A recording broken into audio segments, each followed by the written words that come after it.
जिस जीवन में भगवत चाह नहीं उत्पन्न हुई उसमें अनर्थ होने की संभावना बनी रहती है। एक एक शब्द अमूल्य है महापुरुषों का। जिस जीवन में भगवत प्राप्ति की चाह, भगवत मिलन की चाह, छक के भजन करने की चाह ये नहीं प्रकट हुई, इसमें अनर्थ की संभावना है। क्योंकि इसी आग में सब चाह भस्म होती, कुछ अच्छा नहीं लगता। जब ये चाह पैदा हो जाती ना केवल भजन की, रात दिन भजन, अधिक से अधिक भजन, फिर कुछ अच्छा नहीं लगने लगता। थोड़ी सी लगन लगती है प्रभु से प्यार करने की तो ब्रह्मादिक के भोग सब विषम लागता है। नारायण ब्रज चंद की लगन लगी है जाए। बहुत महिमा में बात है। यदि भगवत मिलन की चाह, भजन की प्रबल चाह नहीं पैदा हुई तो अनर्थ की संभावना रहती है। वो कहीं ना कहीं कोई न कोई अनर्थ करवा लेगा।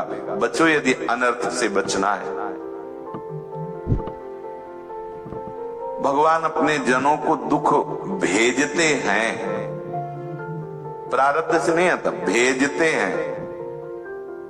जाओ इसको घेर लेना, ये हमारी माया में ना फंसने पावे, सावधान होकर वैराग्यवान बनकर हमारी तरफ बढ़ता रहे, इसलिए दुख को भेजते हैं। घेर लो इसे, वो ना भेजे ना तो बहुत आकर्षण है माया में, कहीं ना कहीं फंस जाए। और वो जहां फंसने की चेष्टा करता है तो भगवान का पार्षद दुख आके घेर लेती है, अवहेलना, निंदा।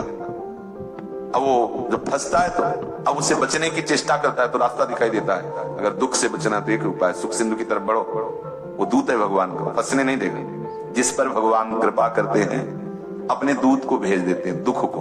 वो क्या करता है, कहीं फंसने नहीं देता, आगे बढ़ाता रहता है। प्रायः हम ये समझते हैं कि जब हम भगवान का भजन करते हैं तो सुख सुविधाएं बढ़ती हैं। तो आप सच्ची बात समझ लो, भगवत प्रसाद की बात अलग है, लेकिन अगर सुख सुविधाएं बढ़ती हैं तो दुख दुविधाएं असली घेर लेती हैं। और जब दुख भगवान के द्वारा भेजा हुआ होता है वो असली सुख में पहुंचाने के लिए होता है। इसीलिए भक्तों का जीवन देखो कितना सताया विक्रम ने, देवर ही तो है मीरा जी, कितना सताया। क्यों भैया, क्या परेशानी मीरा जैसे महाभागवत से, जिनकी रोम रोम में सरसता है। श्री कृष्ण विरह की मूर्तिमान, प्रेम की मूर्तिमान स्वरूप मीरा, उनके भी दर्शन से किसी को ईर्ष्या पैदा हो सकती है, किसी को द्वेष हो सकता है। ये गिरधर की ही लीला है। ये गिरधर ही क्यों दिखाते हैं अपने भक्तों के जीवन में एक कष्ट। हम देख करके समझते हैं कि हमारे बड़े भैया को इतना कष्ट मिला तो उनके छोटे भैया अगर थोड़ा दुख आया है तो हमें सहना चाहिए। हमारे जितने भगत है ना सृष्टि में, सब बड़े भाई हैं, गुरुजन हैं। हम सो इन साधुन सो पंगत, ये हमारा परिवार है। भूत भविष्य लोक 14 में भय होए हरि प्यारे, 300 व्यवहार हमारा व्यवहारी है, हमारे रिश्ते नातेदार हैं, भैया है, परिवार के हैं। तो बड़े जनों को जब ये इस मार्ग में ये पुरस्कार मिला है, इनाम मिला है, तो अपने को भी मिलेगा। और इसी दुख रूपी पार्षद के जो संविधान में आया उसी को हरि मिल गए। आप देखो भगवत प्रदत्त दुख, प्रारब्ध नहीं कभी। इसमें एक सूक्ष्मता की बात है। आप किसी भक्त को संकट में पड़े देखकर, दुख में पड़े देखकर, रोग में फंसे देखकर, विपत्ति में फंसे देखकर ऐसा मत मानिएगा ये भजन वजन तो होता नहीं। अगर होता तो सड़ते का एक होते, पड़े पड़े हग रहे हैं, कोई पास नहीं है, आदि आदि आदि। अगर भजन का इतना प्रभाव है तो फिर ऐसा क्यों, इनको रोग क्यों हुआ, इनको तिरस्कार, देखो पीटे ना। अगर भजन होता तो भक्तों की रक्षा भगवान करते हैं, वहीं चमत्कार हो जाता।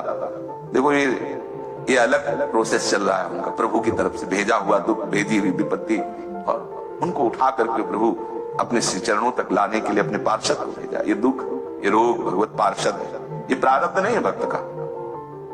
महापुरुषों के वचनों से हर संशय नष्ट हो जाता है। अब यहाँ क्या प्रारब्ध है, देखो एक परमहंस जी हमें मिले जो 60 किलोमीटर नित्य चलते, 60 किलोमीटर। अब मतलब 3 दिन हम भी चले साथ उनके, 3 दिन के बाद प्रणाम साष्टांग करके की। अब हमारी नस नाड़ियों ने सामर्थ्य ले रही गई चलने की, वो उन्मत्त चल। वो जो वृंदावन में एक बार मिले, वहां संत कॉलोनी में वास था उस समय हमारा, तो उनको दिखा रहे तो उनका यमुना किनारे, वो नदी किनारे थे, तो धाम आए थे दर्शन करने। तो जल्दी जल्दी से थोड़ा गुड़ और मठा मांग के लाए उनका महाराज। तो उनका वो शुगर हो गई है, 60 किलोमीटर, बोले 2-4 किलोमीटर चलने वाले को शुगर 60 किलोमीटर, और विरक्त कोई ऐसा नहीं कि हर समय कोई अच्छे अच्छे पदार्थ मिलते कभी। तो उनसे प्रश्न किया, अपनी डायरी में लिख लिया था, ये कई वर्षों की बात है पहले।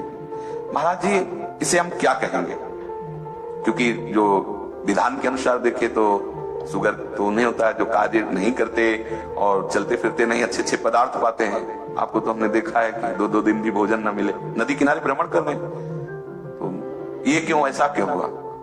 तो उनका इसका क्यों का उत्तर नहीं दिया जा सकता। तो उनका महाराज जी से प्रारब्ध मान सकते हैं, तो उनका समर्पण होने के बाद प्रारब्ध की भी सत्ता नहीं रहती। समर्पण होने के बाद प्रारब्ध की भी, क्योंकि समर्पण बोले खुशबू समर्पण हो गई और दुर्गंध समर्पण ऐसा नहीं है। मतलब एक कचले के कोने में अगर दुर्गंध है और एक में इत्र लगा है इस साइड में, और हमने पूरा चला समर्पित किया, तो इत्र वाली खुशबू भी उसमें समर्पण है और ये दुर्गंध भी समर्पण है। जब तन्वांग मनोभीर तीनों समर्पित है, तो प्रारब्ध संचित क्रियमाण सब समर्पित है। समर्पण में इतना समर्पण है, इतना तुम्हें भोगना पड़ेगा, ऐसा समर्पण, तो समर्पण पूरा हिसाब समर्पण, तभी तो जीवन मुक्त हो जाता है। भगवत आश्रित जीवन मुक्त क्यों होता है? क्योंकि वो पूर्ण भगवत समर्पित, तो पूरा हिसाब समर्पित, तो फिर वो मालिक अनुलिख्यानंतान तदपराधान मधुपति हो। तो उनका इस क्यों का उत्तर नहीं दिया जा सकता, बस इतना कह सकते हैं प्रभु की लीला है, प्रभु की। अब जैसे माधवदास बाबा का उदाहरण कि प्रारब्ध भगवान ने कहा भोग लो, नहीं तो अगला जन्म महाराज तुम्हारा भी इष्ट प्रारब्ध हुआ। हमारे इष्ट को भी जो विवश कर दे वो महाइष्ट प्रारब्ध हुआ कि नहीं हुआ? बोलो भाई, जगन्नाथ जी भी विवश हैं, कुछ कर नहीं सकते क्योंकि प्रारब्ध तो हुआ ना बलवान, उनसे हुआ ना, उनसे जोरदार। कहने की बातें हैं, ये अपने जनों की सेवा सुख का रसास्वादन करना चाहते हैं, बस इतनी बात है।